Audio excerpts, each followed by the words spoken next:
Hi, everyone. Welcome to the Kingston Police Services Board meeting, public version dated March 17th, 2022.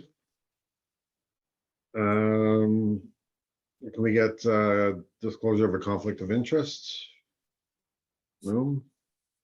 Can we get the adoption of the minutes from meeting 22-04 held in February? Jeff, Bridget, all in favor? Good, thank you.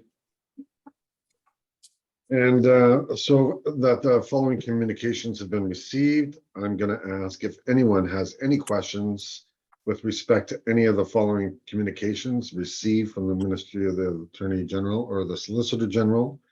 If not, then we're just going to roll forward from that. Is there any questions? Excuse me, Chair, did you do the adoption of the minutes? Yeah, I did. Oh, okay, I missed that. Or Jeff says no. No, you did the agenda. Well, okay. Thank you. Okay, so adoption of the minutes. Thank you, Jeff, Bridget, all in favor? Very good. Okay. Just, I think that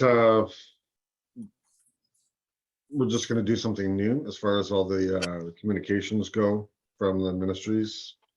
If you have obviously all read through them, if there's any questions to the chief about these or the deputy chief about these communications, you just ask. Other than that, we're just going to move past, and that's going to go for the same. I'll ask the question if anyone has questions in the board, if they like to have questions concerning the communications for the oh, hold on. First, I'd like to ask if any of the board members would like to participate in the 13th annual Law Policing Conference. Jeff? Okay. I'll say myself, hopefully I'll be able to as well. Lori, thank you. And we're going to do the same with all the communications for CAPG. If there's any questions with those communications from any of the members, management, okay. And I'd also like to ask if anyone on the board would like to participate in the 2022 Spring Conference and EGM. Okay, Laurie. And Christian as well. Okay.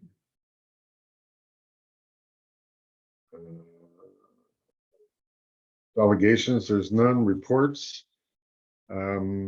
If you could talk about the audit of property and evidence control report. So I have Sergeant Scott Huffman, who prepared the report, as well as Acting Staff Sergeant Jeff Thompson, available to present the report to you. Okay, thanks. Good afternoon, everyone. Sergeant Scott Huffman here. I'll just jump right into the audit that I conducted over the course of February of this year. Over the course of several weeks during the month of February, I audited the policies, procedures that the Kingston Police use in order to manage seized and found property. That involved a thorough inspection of several exhibits that are in the more, I guess you would say, high liability areas. So a thorough examination of money, jewelry, firearms, and then conducted spot checks on the other various areas of property. Through that audit, I found small areas where I guess enhancements to our security could be added. But on the whole, it was found to be effective efficient and economical use of our resources down there, and all appeared to be well within compliance with the legislation, and minimal risk observed for us pending the next provincial audit.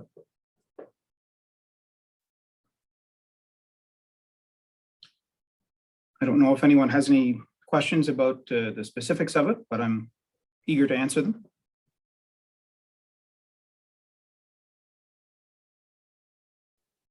Anyone? It's pretty straightforward. I agree. Thank you for your, thank you for the work, and thanks for sharing it with us. Thank you very much. Okay. And then we're gonna have a motion for the transfer payment agreement. Angie, would you like to explain it to us, for the public?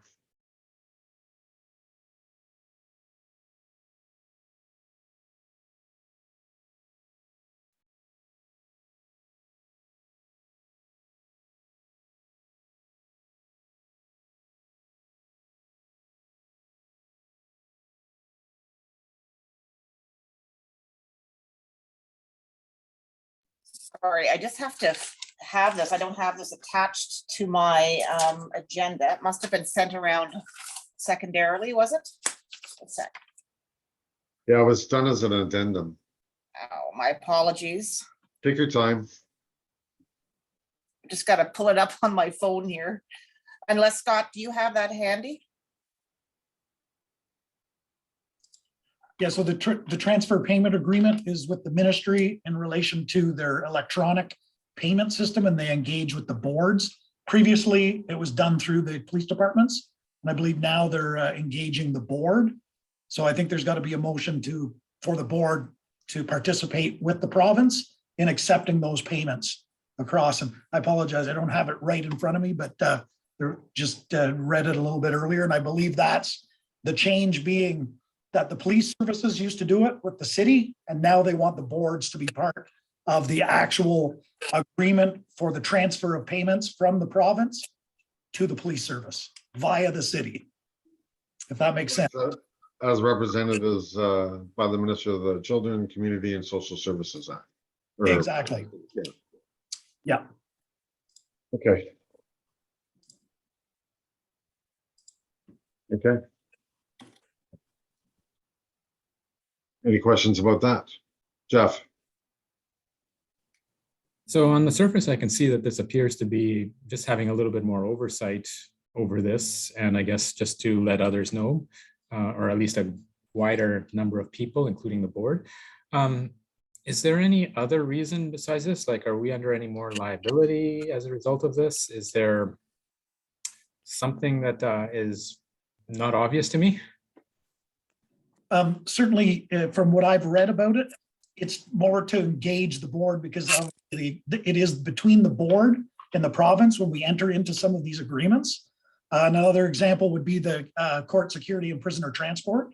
So when we're engaging with the board and the province, historically, the police, the chief and maybe the treasurer at City Hall would just do it, and the board may not even have any knowledge. So I think it was to expand, to ensure the board was aware, and because realistically the board is the client of the province versus the city or the police chief.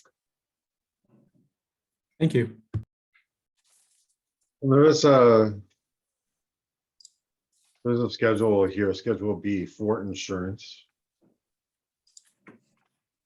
for this. Okay. On behalf of the ministry. Yeah, okay. Can I just jump in? Bridget. Thanks for explaining that, Deputy Chief Fraser.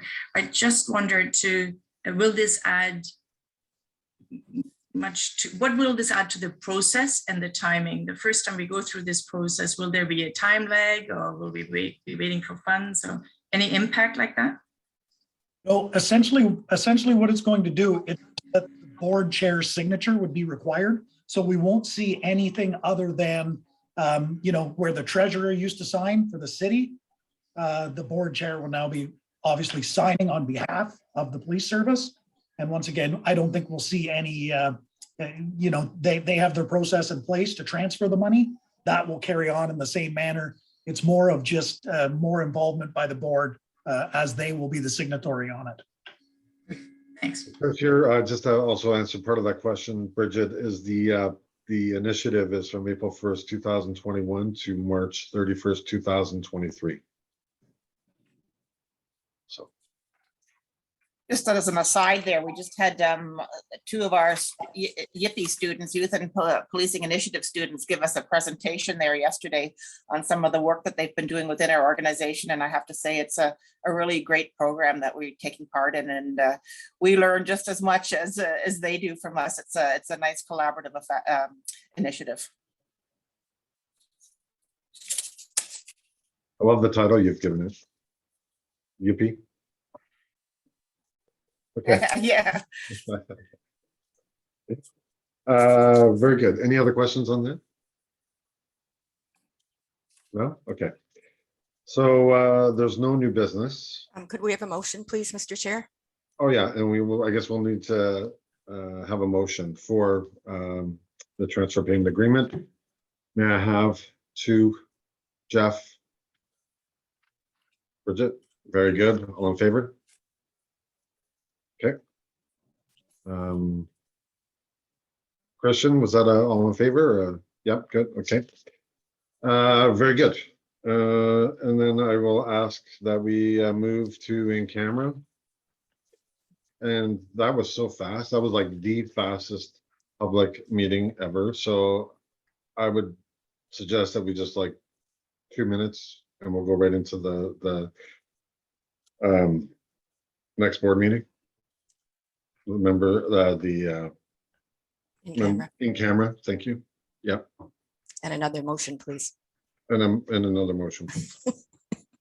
Bridget, Christian, all in favor. Good, thank you. Okay, see you soon.